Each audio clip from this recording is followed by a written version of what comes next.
this idea of, conventional, reliable, cognition is very important to Tsongkhapa, it seems. And he distinguishes it from this ultimate analysis, right? Yes. And in this way, it seems that, so he seems very concerned with getting very precise about, when we say emptiness and think that emptiness is a negation of something, being very precise about what exactly is negating, we are negating, right? Yes. Yes. And so there could be a danger of negating too much. So if we focus just on ultimate analysis, then we might negate too much, right?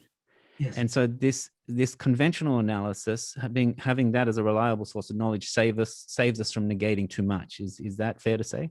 Yes. In a sense, what he's trying to do is he's trying to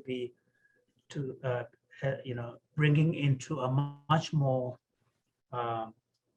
sort of detail Nagarjuna's point, where he says that without relying on the conventional, ultimate cannot be accessed, and without understanding ultimate, there is no path to nirvana. So the attainment of nirvana or liberation is contingent upon gaining insight into the ultimate truth. But gaining insight into the ultimate truth requires relying on the conventional truth. Mm-hmm. So Tsongkhapa is really unpacking that. In Nagarjuna's writing, it's cryptic, it's in verses. So Tsongkhapa is trying to unpack that and to see. And also,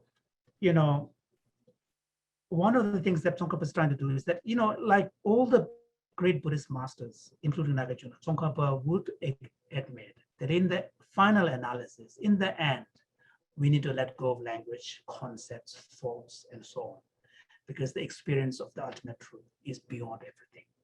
So this idea of dropping everything in the end goes all the way back to early Buddhist texts, where the Dharma itself is compared to a raft that you only use for a particular purpose to cross the river. And once you cross the river, you don't carry it on your back. Tsongkhapa is aware that in the end, the experience of the ultimate truth is really beyond language, beyond concept, beyond thought. On that point, there is no debate among all the great masters, including Chittamatra Mainoli school versus Nagarjuna, Madhyamaka, and everybody. There is no debate. Now, where there is a debate, and where Tsongkhapa differs from a lot of the the Tibetan interpreters of Nagarjuna, is that Tsongkhapa is saying, don't be too early in dismissing language and thought. And Tsongkhapa wants to make a distinction between really habitual thought processes, okay, that really primarily manifest in the form of rumination. Human beings are, the moment we close our eyes, whatever, we have thoughts, and thoughts just pop and come and go. So that's the nature of thought. The nature of thought is they are spontaneous, they're free-flowing, and a lot of them are about myself. It's a self-referential thought.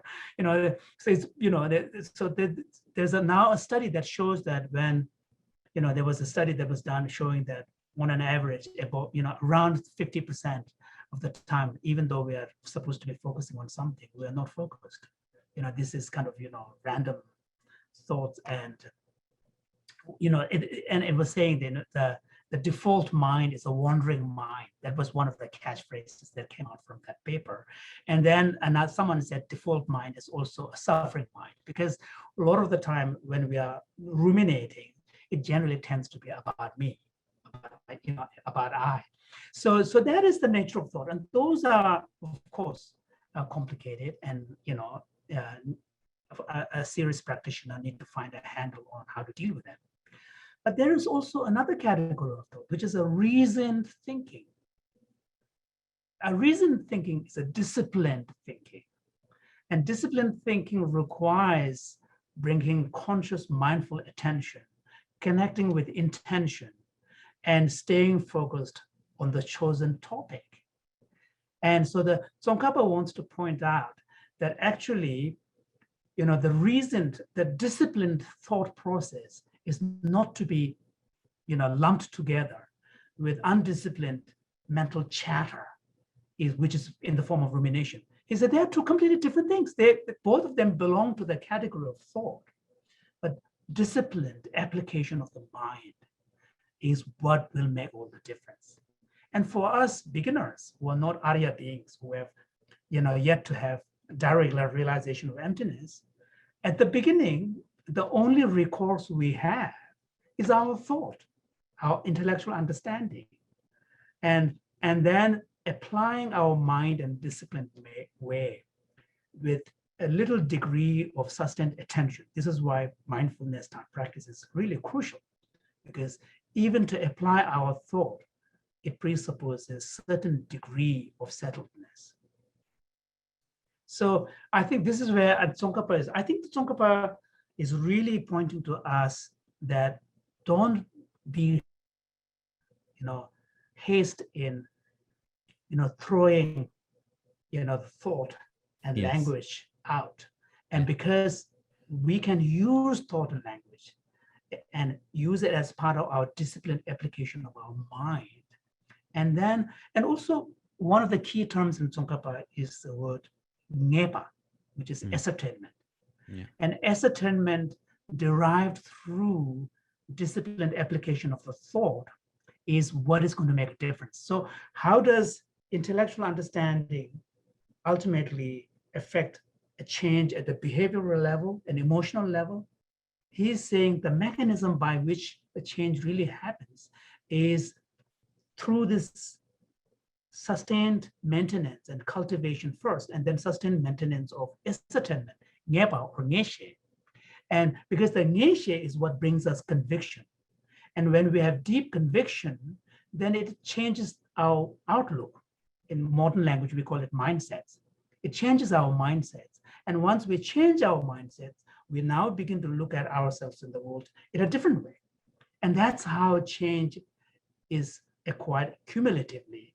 And then when you are able to bring that and sort of strengthen it and grounded in a deep meditative cultivation, then that's where the real magic happens.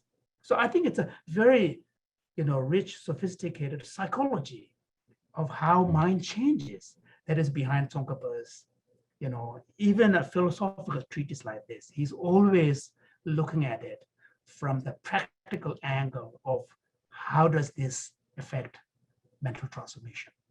How does